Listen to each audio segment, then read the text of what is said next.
मित्रों, जय श्री राम। श्री हनुमान जी महाराज की जय।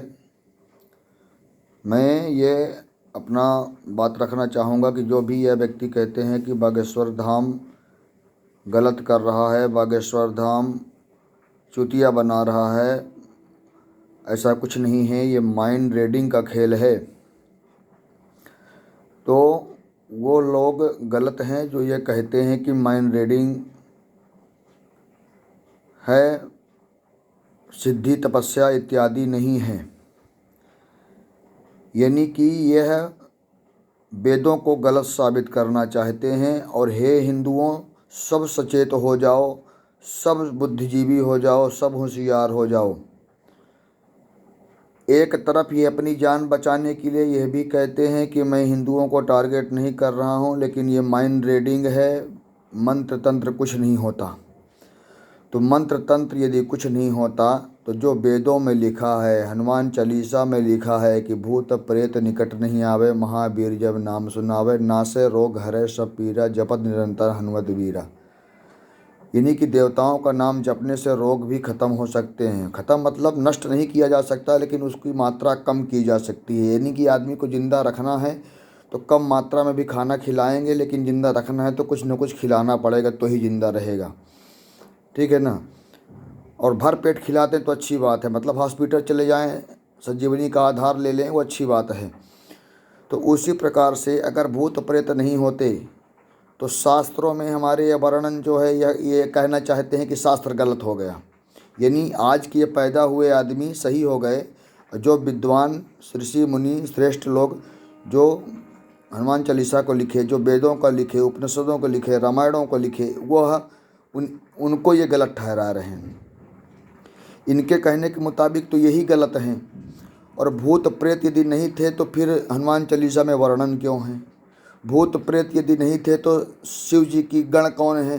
भूते प्रेत पिशाच पिशाचिनी इत्यादि भूत प्रेत के जो हैं वही तो शिव जी के गण हैं।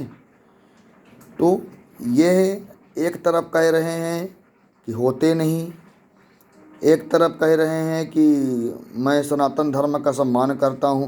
अरे तुम खाक सम्मान करते हो, चूतिया बनाते हो हिंदुओं को। हिंदू एक तरफ कहते हो बहुत सीधा है, सनातन धर्म को, हिंदू को शास्त्र के अलावा शस्त्र की बात नहीं करना चाहिए। हमारे सनातन धर्म में यह भी सिखाया गया है कि यदि शास्त्र से काम ना चले तो शस्त्र उठाना चाहिए। परशुराम जी कौन थे? एक ब्राह्मण ही थे ना। शस्त्र का सहारा लिया, 21 बार क्षत्रिय का विहीन किया।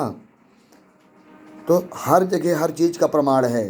तुम किसी सनातनी को परास्त नहीं कर सकते हो, पहली बात। दूसरी बात, जो तुम माइंड रीडिंग की बात कहते हो, अरे मूर्खों, माइंड रीडिंग उसकी हो सकती है जो व्यक्ति सामने हो।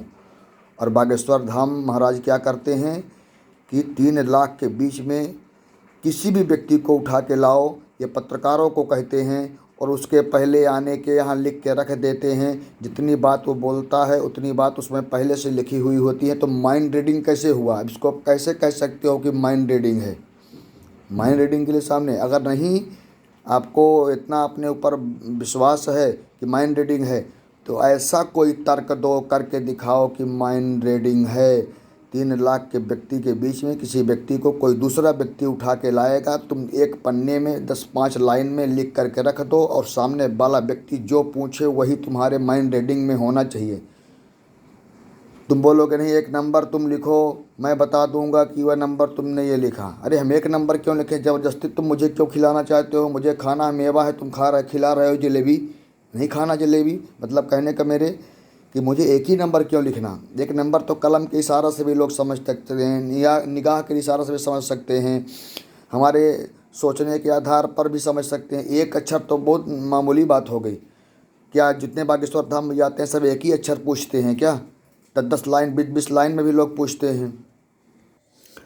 तो मेरे कहने का मतलब है कि इन माइंड रीडिंग वाले बुद्धिजीवी और मूर्खों के चक्कर में मत पड़िए।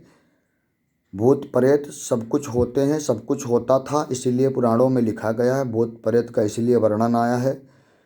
जैसे को उदाहरण के लिए हम समझ लें कि आपके घर में अगर 5 आदमी नहीं है तो आप 5 आदमी का नाम घर में बेफजूल किसी का नहीं रखेंगे। अजय विजय कालुआ बलुआ जो भी नाम रखेंगे तो अगर जनसंख्या 5 होगी तो ही 5 नाम रखेंगे, अन्यथा फिर अगर 2 व्यक्ति रहने वाले होंगे तो 2 ही नाम रखेंगे। उसी प्रकार से भूत प्रेत होते थे, इसलिए भूत प्रेतों का जिक्र है। जैसे कि जिंदा इंसान होता है, सृष्टि में घूमता है, और उसी प्रकार से प्रेत आत्माएं भी घूमती हैं जो हमें आपको नहीं दिखती, तो हम उसको सत्य नहीं मानते हैं। आप को यानी हम सब इंसान को भूत प्रेत देखते हैं, लेकिन हम भूत प्रेत को देख नहीं पाते हैं, हमारे पास में वो तीव्रता नहीं है। और नहीं होते थे तो शिव के गण कैसे बने, शिव के गण कैसे एकत्रित हुए। और फिर अगर बागेश्वर धाम बाबा गलत हैं तो किसी को बुलाने नहीं जाते, लोग जा कर के क्यों झूमने लगते हैं, किसी को क्यों बोलने लगते हैं कि हमारे भूत है, हमारे प्रेत है, अपने आप को मारने लगते हैं। हम यदि कहेंगे कि आप अपने आप को मारो तो क्या मारोगे, नहीं मारोगे ना। जब वो अपने अंदर कुछ नकारात्मक ऊर्जा होगी तो ही अपने आप को कोई व्यक्ति मार सकता है, अन्यथा कोई किसी को मार नहीं सकता। और फिर वो टच भी नहीं करते हैं, दूर से मंत्रों का आवाहन करते हुए तो तुम्हारे अंग में प्रेत आते हैं। क्यों अपने अंग को मारते हो अगर तुम्हारे अंदर प्रेत नहीं है? क्यों अपने आप को पीटते हो, क्यों अपने आप को कूदते हो लेकर के? किसी से पैसा तो लेते नहीं हैं। खाली समझने की बात यह है कि सभी हिंदुओं को टारगेट करके यह लोग नीचा दिखाना चाहते हैं, लेकिन सत्य हमेशा अटल था, अटल है, अटल रहेगा। उसे किसी ने जीवन में न तो परास्त कर पाया है, न कर पाएगा, न कर पाने की संभावना है। आप अपने मस्ती में चलते रहो। जय हिंद, जय माता दी, जय श्री बालाजी महाराज।